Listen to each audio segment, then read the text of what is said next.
dessa pequena reflexão é: quanto custa ser um cristão? Às vezes, queridos, nós entregamos a nossa vida para Jesus ou frequentamos uma igreja simplesmente pelo fato de termos necessidade da nossa vida, porque queremos ser abençoados, porque queremos paz no nosso casamento, muitas vezes porque queremos ser prósperos, ter uma vida financeira estável, ou porque estamos passando por um sofrimento muito grande, e aí nós buscamos a Deus, muitas vezes pensando em nosso próprio benefício. E isso, queridos, é um dos maiores erros do cristão, queridos. É achar que Deus está à disposição dele para fazer tudo o que ele quer. Deixa eu falar algo para você, queridos. Quando você lê a Bíblia, você entende que Deus, ele já fez o que tinha que fazer por nós, Às vezes a gente passa por luta e fala bem assim: ai, Jesus não me ama, Deus não me ama. Lógico que Ele te ama. E a palavra de Deus te prova que Ele te ama, porque Ele entregou o seu Filho por você, que prova que você precisa mais em saber que Deus te ama. Às vezes você está sofrendo, não é porque Deus não te ama, é porque você não ama a ponto de fazer as escolhas que agradam o coração dEle. Porque, queridos, ser abençoado por Deus é uma questão de decisão, de escolha. Eu lembro que quando eu me converti, queridos, eu comecei a compreender que ser um cristão é muito mais dar, queridos, do que receber. Primeira coisa que eu tive um entendimento é que eu tinha que entregar a minha vida. Entregar a vida para Jesus, levantou a mão, entregou a vida? Não, queridos, entregar a vida para Jesus é uma decisão que você vai ter que ter enquanto você viver. É entregar as suas escolhas, as suas decisões. A palavra de Deus, em Apocalipse 3, capítulo 3, verso 15 e 16, se você quiser abrir a sua Bíblia, abra. Se você não quiser, o pastor Rafa, ele está colocando aqui atrás, tá? Diz assim, eu conheço bem as suas obras, sei que você não é quente nem frio. Eu desejaria que vocês fossem uma coisa ou outra, porém já que você é meramente mono, eu estou a ponto de cuspir você da minha boca. Deixa eu falar um negócio para você, queridos. Deus, Ele nos conhece. Ele nos conhece melhor do que nós mesmos. Ele sabe a intenção do nosso coração, Ele sabe a respeito dos nossos desejos, a respeito das nossas vontades. Sabe? Deus, Ele sabe de tudo, queridos. Eu não tenho esse poder de saber o que está passando na cabeça das pessoas e nem quero ter, queridos. Mas Deus, Ele sabe. E muitas vezes, queridos, nós nos enganamos a nós mesmos com as nossas escolhas, com as nossas decisões, com aquilo que a gente decide fazer ou com aquilo que a gente decide falar. E quando você olha para a palavra de Deus, você vai ver que custa, Uma pessoa morna, queridos, o que é? É aquela pessoa que quer agradar todo mundo. Já viu aquela pessoa morna? Ela quer agradar todo mundo, ela tem medo de desagradar, Um pastor morno é aquele pastor que fala o que todo mundo gosta. E Deus, Ele não está interessado nisso, queridos. E a primeira coisa, queridos, que nós temos que fazer para ser um verdadeiro cristãos, o que vai nos custar, queridos, é renunciar a uma vida egocêntrica. O que é uma vida egocêntrica, queridos? É você viver pensando só em você, lutar para conquistar só aquilo que você quer, você não pensa em ajudar ninguém, você não trabalha para o benefício de ninguém. E o nosso país, ele sofre muito por causa disso. Por quê? Porque quando chega a época das eleições, nós escolhemos candidatos egocêntricos, pessoas que estão ali para lutar pela família deles, pela vida deles, não pelo povo. E por que o povo de Deus foi chamado de cristão, queridos? Porque as pessoas começaram a olhar para eles e ver que a atitude deles era a mesma de Cristo. Nós não somos cristãos porque aceitamos Jesus, nós somos cristãos porque a igreja primitiva, ela era parecida com Cristo. Ela falava como Cristo, ela agia como Cristo, ela andava como Cristo, ela curava como Cristo. Então essa é a primeira coisa que nós temos que fazer, renunciar a uma vida egocêntrica. O que a palavra de Deus diz? Dá e dar-se-vos-á. Boa medida, recalcada, sacudida e transbordante. Você quer ser abençoado? Você tem que abençoar. tem jeito. Ah, pastor, mas eu não tenho nada. Lógico que tem. Você tem uma palavra, você tem um abraço. Você tem algo para poder abençoar a vida de uma pessoa. Olha o que a palavra de Deus diz em Mateus 16, 24, 26. Então Jesus disse aos discípulos: se alguém quer ser um dos meus seguidores, negue-se a si mesmo, tome a sua cruz e siga-me. Porque todo aquele que quiser conservar a sua vida, vai perdê-la. E todo aquele que perder a sua vida por minha causa, vai encontrá-la novamente. Que vantagem há em alguém ganhar o mundo inteiro e perder a sua alma? Ou que se pode comparar com o valor da sua alma? Sabe, queridos, eu vi uma menina norte-americana, eu não estou acompanhando as Olimpíadas, mas como a gente tem as redes sociais, e eu vi uma menina que ela foi entrevistada, queridos, e ela deu toda a glória e o poder para Deus. Falou: Jesus Cristo, que é detentor de toda a honra, de toda a glória e todo o poder, eu não sou nada, é Ele que vive em mim.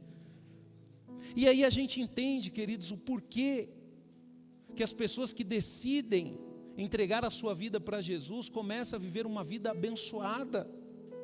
Sabe, queridos? Outra coisa que nós temos que fazer, queridos, é rejeitar ao mundo. Não tem como você andar com Deus e ser amigo do mundo. E o que é rejeitar ao mundo, queridos? É andar totalmente o contrário aos padrões que o mundo pede. E nós temos que rejeitar o mundo como Noé e Abraão fizeram. Hebreus 11, do 7 ao 10 diz: pela fé Noé, quando ouviu o aviso de Deus acerca das coisas que ainda iria acontecer e que ainda não podia ser vista, obedeceu a Deus e, sem perder tempo, construiu a arca e salvou a sua família. Olha só que maravilha, queridos. Pela fé Noé condenou o mundo e pela fé tornou-se herdeiro da justiça. Pela fé Abraão, quando Deus lhe disse que deixasse a sua pátria e fosse para uma outra terra que ele prometera dar-lhe como herança, obedeceu. Ele foi, sem ao menos saber para onde estava indo. Pela fé, mesmo depois que chegou à terra prometida por Deus, ele morou em tendas como um estranho, que fizeram Isaque a Jacó, como fizeram Isaque a Jacó, a quem Deus fez a mesma promessa. Abraão fez isso porque estava esperando que Deus o levaria àquela cidade celestial, que tem alicerces cujo arquiteto e construtor é Deus. Olha só que coisa maravilhosa, queridos. Olha só que uma decisão sem saber do amanhã, sem ter a certeza do que ia acontecer. Deus falou para Noé: faça uma arca. Queridos, naquela época, nem chover chovia.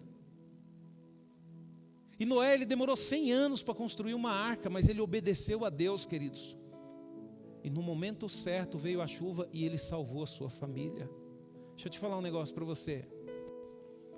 Quando nós começamos a andar com Jesus, você é louco, você é fanático. Você não vai aproveitar a vida. Não. Servindo a Deus, estou construindo a minha arca. Estou construindo a minha arca. Estou construindo a minha arca. Estou construindo a minha arca. E a gente sofre perseguição, e a gente sofre luta. Estou construindo a minha arca. Agora, por que, queridos, que eu estou construindo a minha arca? Porque eu tenho convicção de que um dia eu vou precisar dela para encontrar a salvação em Deus. E eu pergunto para você: o que você está fazendo com a sua vida? Você está construindo a sua arca?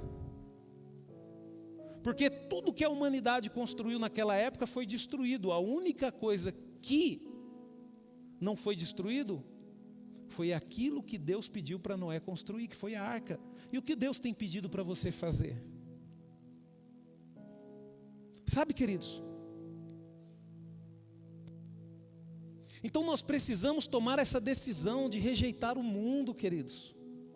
O mundo está cada vez mais estranho, cada vez mais esquisito. E muitas vezes nós nos envolvemos com o mundo, queridos, e queremos trazer ele para dentro da nossa casa, para dentro do nosso lar. Outra coisa que nós temos que fazer, queridos, um preço que todo cristão tem que pagar, não tem jeito, queridos. Isso você vai ter que fazer, é abandonar o pecado. Porque se você não conseguir abandonar o pecado, você não vai receber aquilo que Deus tem para a sua vida. E nós precisamos abandonar o pecado como José e Daniel fizeram. Olha o que a palavra de Deus diz em Gênesis 39, do 9 ao 10. Ninguém nesta casa acima de mim. Ele não me privou de coisa alguma, a não ser a senhora, porque é a sua mulher. Como poderia eu então cometer tamanha maldade e pecar contra Deus? Você viu que interessante, queridos? José, ele sempre se preocupou em pecar contra Deus. Ele sabia que aquilo era errado. Ele sabia que a mulher era do Senhor dele, não era dele. E essa decisão, queridos, trouxe mais sofrimento para ele. Olha o que a palavra de Deus diz, ó. A mulher não desistiu, ela insistia dia após dia com José, mas ele se recusava a deitar-se com ela e procurava não ficar perto dela. Sabe, queridos, José é um dos maiores exemplos, queridos, de um homem que conseguiu lutar contra o pecado. E aqui a gente vê um pecado específico, mas quantos outros pecados nos rodeia? Daniel, quando a gente olha e sobre pecado, é bom falar de José e Daniel, por quê, queridos? Queridos, são duas pessoas que tiveram uma vida perfeita, você não vê problema na vida deles, porque eles decidiram desde a juventude deles, através das decisões dele, glorificar a Deus. Sabe, eles não estavam preocupados. Mas as pessoas fazem isso, as pessoas fazem aquilo. Não, eu não estou ligando para o que as pessoas fazem ou as pessoas deixam de fazer. O que me preocupa é aquilo que Deus pede para mim fazer, está certo ou está errado? O maior problema nosso, queridos, é que nós somos levados pelaquilo que as pessoas falam, pelaquilo que as pessoas seguem. Nós temos que ter convicção daquilo que nós queremos e daquilo que nós temos em Deus, queridos. Eu tenho convicção hoje, o motivo por que eu fui criado. E eu vou lutar até o final da minha vida para que isso aconteça. Sabe, queridos, nós precisamos abandonar o pecado. Em Daniel 1:8 diz, Daniel decidiu firmemente que nunca iria comer a comida ou beber o vinho que o rei tinha dado a eles, porque eram coisas proibidas para os judeus. Ele pediu ao chefe dos oficiais permissão para comer outros alimentos. Olha só, queridos. E olha o que Deus fez na vida de Daniel, queridos. E quando a gente vê, queridos, o pastor Júnior, ele pregou uma palavra e ele falou sobre isso. Quando a gente vê Daniel, queridos, jogado na cova dos leões, e ele não sofreu dano algum. Por quê, queridos? Porque Daniel se enchia de Deus. E leão gosta de comer o quê? Carne. Só que Daniel, ele abandonou os desejos da carne dele e ele desejou se alimentar de Deus. E ele se alimentava de Deus todos os dias em oração. E por isso que ele foi jogado na cova dos leões. E quando os leões olhou para Daniel, queridos, não viu o que eles gostavam, carne, só viam Deus. O que você tem se alimentado? Como que está a sua vida de oração? A palavra de Deus, queridos, ela nos diz em 1 João 2, 15, 17, diz assim, ó, deixe de amar este mundo mal e tudo o que eles lhe oferecem, pois quando vocês amam estas coisas, mostram que realmente não amam o Pai, porque todas essas coisas mundâneas, os maus desejos da natureza humana, os maus desejos dos olhos, a ambição pelas coisas dessa vida, não provém de Deus, e sim do próprio mundo pecaminoso, e este mundo está perecendo, e essas coisas más e proibidas perecerão com ele, mas todo aquele que perseverar em fazer a vontade de Deus, viverá para sempre. A palavra de Deus, ela é bem clara, queridos. O que você ama? O que rege a sua vida? O que que você acorda pensando, o que que você passa o dia pensando e o que que você dorme pensando. É isso que você ama, queridos, é isso que rege a sua vida. E a palavra de Deus é bem clara, queridos, não podemos amar o mundo. Não podemos amar o mundo, por quê? Porque tudo isso, queridos, que você vê no mundo, um dia vai perecer, um dia vai apodrecer.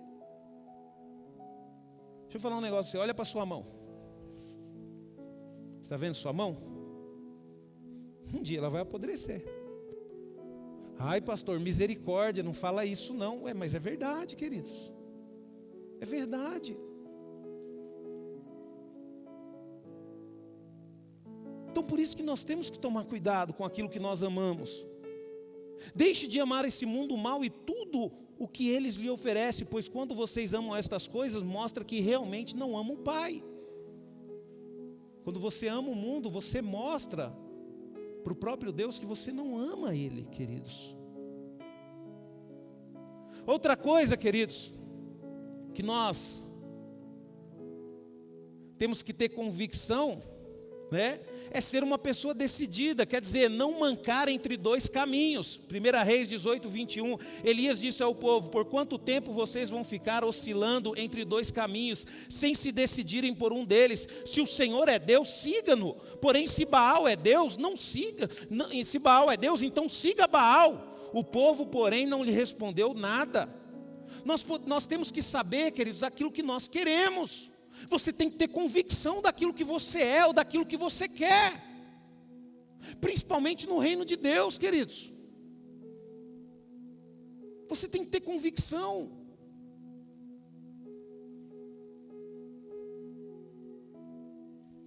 Eu lembro que quando eu assumi o lugar do pastor Orides, muitas pessoas falaram: não vai dar certo, você não nasceu para isso. Só que um dia, queridos, o meu pastor colocou a mão na minha cabeça, estava só eu e ele ali na igreja da Golfinho, e ele falou bem assim: isso é ser um pastor. E aquilo entrou no meu coração, queridos.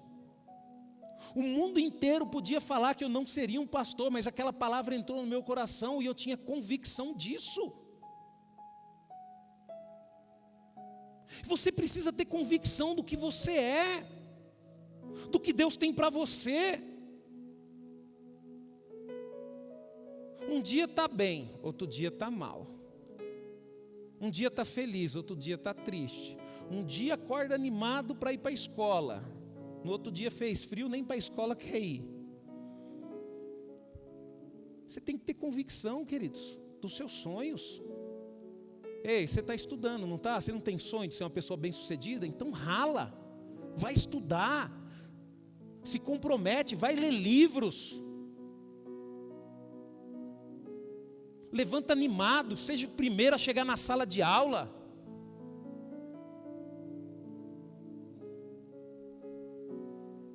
Coloca a mão na mesa da professora e fala: Deus, me dá entendimento para mim absorver tudo que essa professora vai passar hoje. Seja diferente, vai para o trabalho, chega cedo, chega feliz, chega falando bem de todo mundo. Ambiente de trabalho hoje, queridos, misericórdia. Precisa do cristão lá, ainda bem que você está lá, né? Porque todo mundo fala mal de todo mundo lá. Ainda bem que você está lá no ambiente de trabalho, porque você é o único que fala bem de tudo. Por isso que Deus te colocou lá, no seu trabalho, na sua escola, na sua casa. Deus te colocou lá para isso, queridos, para ser uma bênção. Sabe?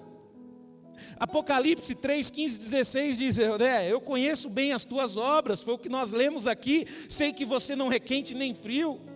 Eu desejaria que você fosse uma ou outra coisa, porém já que você é meramente morno, eu estou a ponto de cuspir você da minha boca. Isso é Deus que está falando, queridos. Isso é a palavra de Deus. Isso é a Bíblia. Deixa eu falar um negócio para você. Você que está namorando, ou você que é casado, você que tem um relacionamento, você aceitaria viver com uma pessoa que te trai constantemente? Você aceitaria? viver com um homem ou com um namorado que se envolve com outras mulheres todos os dias? E por que Deus tem que aceitar você pecando?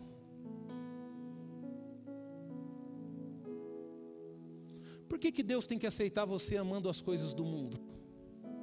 Por que Deus tem que aceitar você falando mentira, blasfemando? Espera aí, queridos. Se nós não aceitamos traição, se a traição não entristece o seu coração, eu creio que aqui no nosso meio nós temos pessoas que já foram traídas. Isso não dá uma tristeza no nosso coração, queridos? Quando você ama o mundo,